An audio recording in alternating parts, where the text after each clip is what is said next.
The MDA Scientific CM4 continuous gas monitor has 4 input ports for the gases that are coming into it, and different cassettes that go with it that you would have to supply yourselves to, depending on what you're monitoring. And as you can see, we're in the currently monitoring mode right now, and it's showing the 4 channels that are available and labels that you could put there. And currently they're green, there's nothing being detected.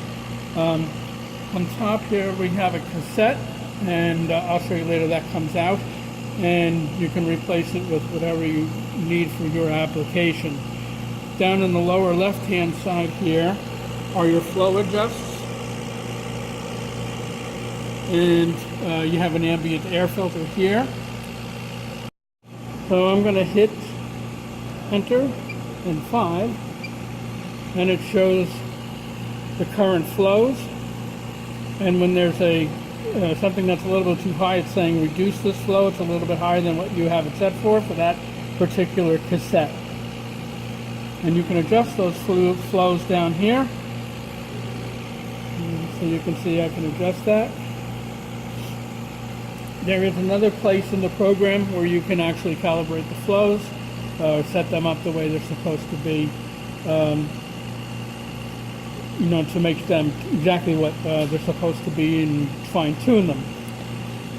The other thing that we can do is run the optics verify. So I'm going to set it up to do that. When you exit the monitor program, you see I've removed the cassette. You can go into the calibration mode. So you do that by hitting program, and it says select program, and I hit the right arrow. It says calibration mode, and I hit enter, and I go into the calibration menu, and I'm going to go to optics verify, press enter, and it says insert stain 1, and press the right arrow. So I have a card here, stain 1, so I'm going to put that in and close the optics and press right. It says insert stain 2. Stain 2 is on the back. Flip it over, make sure it's inserted correctly. Close the optics and press the right arrow.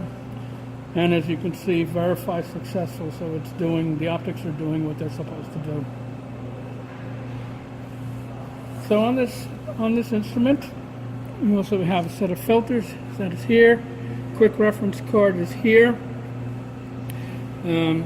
Your identification label is here. This is what opens and closes to load cassettes and to load this card. This unit will be shipped with this in here so that it doesn't get damaged during shipping. And on the back we have our ports. We have an electronics cooling fan here, main power in. It's 110 and 3 amps, and so you have an exhaust if you needed it, and 0.123 inputs.